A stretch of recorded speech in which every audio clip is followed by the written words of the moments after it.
Quelles expériences spirituelles devrions-nous demander à Dieu? Quelles expériences est-il légitime et même nécessaire de rechercher et de demander dans la prière? En Éphésiens 3, 14 à 21, Paul prie de nouveau pour les Éphésiens.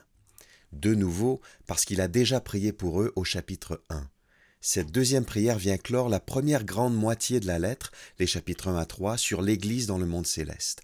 Et cette prière prépare aussi le terrain pour la partie plus pratique de l'épître dans les chapitres 4 à 6. C'est donc un texte qui sert de transition. Paul commence en disant « C'est pourquoi ». C'est pourquoi je prie pour vous. Il répète ici les mots « c'est pourquoi » qu'il a employés au verset 1. En Éphésiens 3, 1, Paul voulait déjà prier, mais comme on l'a vu, il a plutôt opté pour une longue parenthèse à propos de son ministère dans les versets 2 à 13. Ici, au verset 14, il reprend le fil de sa prière. C'est pourquoi. Ce sont peut-être les mots les plus importants de la prière, bizarrement. Comment ça? Parce que dans les chapitres 1 et 2, Paul a décrit tout ce que Dieu a déjà fait pour ses lecteurs.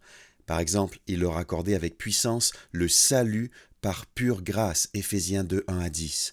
Il les a intégrés dans une grande communauté qui est le temple de Dieu, Éphésiens 2, 11 à 22. C'est pourquoi Paul prie maintenant pour eux. En d'autres mots, et c'est le message central de ce texte, Dieu nous invite à demander plus parce que nous avons déjà tout. Si l'on compare les sujets de prière de Paul dans notre texte aux 2 premiers chapitres d'Éphésiens, on va constater ceci à notre grande surprise. Dans sa prière à Dieu, Paul semble demander des choses que les chrétiens, en réalité, ont déjà reçues. C'est paradoxal. Par exemple, en 3,19, Paul prie que les Éphésiens connaissent l'amour de Christ. Mais en 2,4, il a déjà affirmé que Dieu les avait aimés d'un grand amour. Aussi en 3,19, Paul prie que les Éphésiens soient remplis de toute la plénitude de Dieu. Mais en 1,23, il a déjà affirmé que dans l'Église se manifeste la plénitude de Dieu ou de Christ. Et attention, Paul ne dit pas au début de notre passage « même si vous avez déjà reçu pas mal de choses », je me permets d'en demander encore un peu pour vous. Non, Paul ne dit pas « même si », mais il dit « c'est pourquoi », puisque, parce que vous avez tout reçu en Christ, je demande maintenant telle et telle chose pour vous. Dieu nous invite à demander plus parce que nous avons déjà tout. Dieu a déjà versé une fortune sur notre compte bancaire, pour ainsi dire. Maintenant, Paul nous dit, je prie que vous utilisiez cet argent dans votre vie de tous les jours, que vous arrêtiez de vivre comme des pauvres sur le plan spirituel, et que vous passiez plus souvent au guichet bancaire pour faire des retraits, que vous profitiez davantage de votre richesse spirituelle. Notre texte est un appel à rechercher et à demander les expériences spirituelles qui correspondent à l'œuvre déjà accomplie par Christ. Ces expériences que Dieu met à notre disposition aujourd'hui même. 3 questions pour parcourir ce texte. Pourquoi demander? Quoi demander? Comment demander? Première question, pourquoi demander? Versets 14 et 15 que je lis. C'est pourquoi je me mets à genoux devant le Père, de qui dépendent comme d'un modèle toutes les familles des cieux et de la terre. Paul se met à genoux devant le Père, ce qui indique qu'il demande ces choses avec humilité devant la majesté de Dieu, mais aussi avec ferveur. Il ne demande pas ces choses à la légère. Pourquoi demander? Première raison, parce qu'on en a bien besoin. Paul affirme ici indirectement que notre plus grand besoin en tant que croyants unis à Christ, ce n'est pas la prospérité financière. Ce n'est pas non plus la bonne marche de notre carrière ou de nos études, même si Dieu ne méprise pas ces choses. Ce n'est pas la santé, aussi importante soit-elle. Notre plus grand besoin, c'est de vivre une expérience renouvelée et approfondie de l'amour de Christ. Ce que Paul sous-entend, et reconnaissons qu'il a raison, c'est qu'il existe souvent un décalage entre la réalité qu'on a vécue en Christ et notre expérience pratique de cette réalité.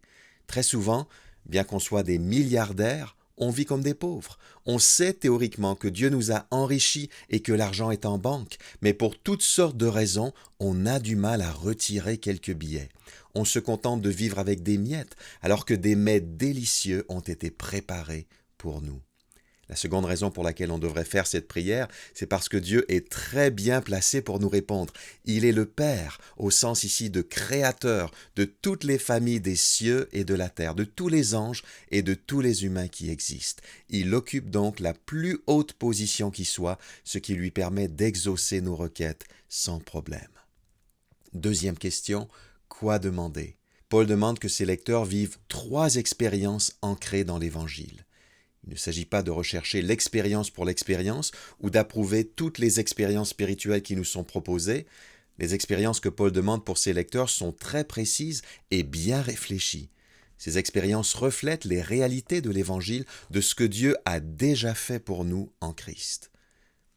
Première expérience, l'expérience d'une force intérieure qui nous dépasse. Verset 16, « Je lui demande qu'il vous accorde, à la mesure de ses glorieuses richesses, d'être fortifié avec puissance par son esprit dans votre être intérieur. » Si on est chrétien, d'après Éphésiens 1,13, on a obtenu le Saint-Esprit par lequel Dieu nous a marqués de son sceau. Ce même Saint-Esprit peut maintenant nous fortifier avec puissance dans notre être intérieur. Paul reformule cette première expérience autrement, au début du verset 17, « Que Christ habite dans votre cœur par la foi. » L'être intérieur, au verset 16, et le cœur, au verset 17, c'est à peu près la même chose. C'est le centre de notre être, la tour de contrôle de notre personnalité. Ce sont nos tripes. Paul dit maintenant que Christ habite dans votre cœur par la foi. Souvent, en parlant de la conversion, on dit que Christ est venu habiter dans notre cœur, mais ici, c'est dans un autre sens que l'expression est employée. Il est question d'une installation plus complète dans notre cœur. Un peu comme quand on aménage un nouvel appartement à notre goût, que Christ occupe et organise progressivement toutes les pièces de notre cœur à son goût, qu'il règne en nous. Et cela se produit quand on exerce la foi en lui, d'où l'importance de la demander. Deuxièmement, l'expérience d'un amour sans limite.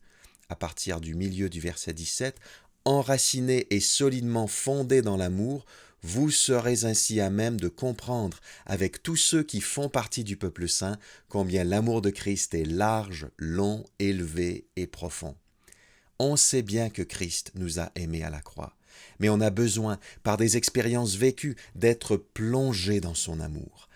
Enraciné et solidement fondé dans l'amour. 2 images, une botanique, enracinée, et une architecturale, fondée. 2 images qui expriment la notion de progrès dans cet amour. L'amour de Christ, c'est à la fois la terre dans laquelle les croyants sont enracinés et le fondement sur lequel leur vie est construite.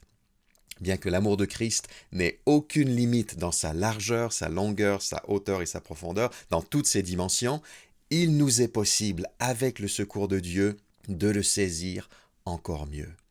Cette expérience forte, elle ne se vit pas seule, en tout cas selon l'angle abordé dans ce texte, mais elle se vit avec tous ceux qui font partie du peuple saint, avec les autres chrétiens. Un commentateur a écrit « Le chrétien isolé peut certes saisir quelque chose de l'amour de Christ, mais ce qu'il en saisit restera confiné aux limites de son expérience personnelle. Pour comprendre tout l'amour de Dieu, il ne faut rien de moins que tout le peuple de Dieu. » C'est notre Église locale qui nous permet de faire l'expérience de l'amour de Christ. La communauté est la toile de fond sur laquelle se dessine l'amour de Christ dans notre vie. Lors de la célébration hebdomadaire, on peut goûter ensemble à l'amour de Christ, par la louange communautaire, par l'écoute de la parole, par le repas du Seigneur, par la communion fraternelle à différents moments de la semaine, par l'oreille attentive d'un frère ou d'une sœur, ou par une parole dite à propos. C'est Christ qui nous aime. En un mot, l'amour de Christ se vit au rythme de nos relations avec tous les chrétiens. Verset 19, « Oui, vous serez à même de connaître cet amour qui surpasse tout ce qu'on peut en connaître. » Quelle belle promesse! Troisième expérience, l'expérience de la maturité spirituelle, à partir du milieu du verset 19, « Et vous serez ainsi remplis de toute la plénitude de Dieu. » Être rempli de toute la plénitude de Dieu, ce n'est pas devenir un Dieu, c'est être totalement maîtrisé et contrôlé par le Dieu de gloire. C'est être tout ce que Dieu veut qu'on soit, c'est être mûr spirituellement. Cette troisième expérience est en quelque sorte le résultat des 2 premières. plus on fait l'expérience de cette force intérieure qui nous dépasse, et plus on goûte à l'amour sans limite de Christ, plus on avance vers la maturité. Pourquoi demander? Quoi demander? Troisièmement, comment demander? Et c'est par une louange dans les versets 20 et 21 que Paul répond à cette troisième question. Je lis le verset 20. « À celui qui, par la puissance qui agit en nous, peut réaliser bien au-delà de tout ce que nous demandons ou même pensons. » Comment demander? Demandons en nous attendant à plus que ce qu'on demande. C'est l'un des versets les plus motivants de toute la Bible sur la prière. Dieu n'est pas limité par nos faibles prières. Il a envie non seulement de répondre à nos requêtes, mais aussi de nous accorder bien plus. La fin de notre texte est absolument incroyable. Paul a consacré 3 chapitres à nous convaincre que ce que Dieu a déjà fait pour nous dépasse tout ce qu'on aurait pu imaginer. On est passé de la mort à la vie spirituelle. On siège avec Christ dans le monde céleste. On est intégré dans la communauté des croyants. On est réconcilié avec Dieu. Mais Paul termine en disant « Et ce n'est pas tout ». Non seulement ce que Dieu a déjà fait pour vous dépasse vos attentes, mais ce qu'il veut encore faire en vous transcende également l'imagination humaine. Il veut faire au-delà de tout ce que nous demandons ou pensons. Demandons en nous attendant à plus que ce qu'on peut imaginer ou demander. Verset 21. « À lui soit la gloire dans l'Église et en Jésus-Christ pour toutes les générations et pour l'éternité. Amen. » Toute cette richesse, Dieu veut nous l'accorder pour sa propre gloire. Autrement dit, Dieu est honoré et glorifié par le plaisir que nous prenons en lui. Il est glorifié quand sa puissance agit en nous et nous transforme par l'Évangile. Il aime ça. Il est glorifié quand on est bouche bée devant sa grâce et son amour. Il est glorifié quand on s'émerveille de ce qu'il veut faire en nous. La gloire de Dieu se manifeste à 2 endroits d'après le verset 21, dans l'Église et en Jésus-Christ. En Jésus-Christ, c'est normal puisqu'il est Dieu incarné, mais dans l'Église, c'est un peu plus étonnant. Mais dans la mesure où l'Église est le nouveau temple de Dieu, comme Paul l'affirme à la fin du chapitre 2, c'est bien dans cette communauté temple que resplendit désormais magnifiquement la splendeur divine, et non plus dans un temple physique comme dans l'Ancien Testament.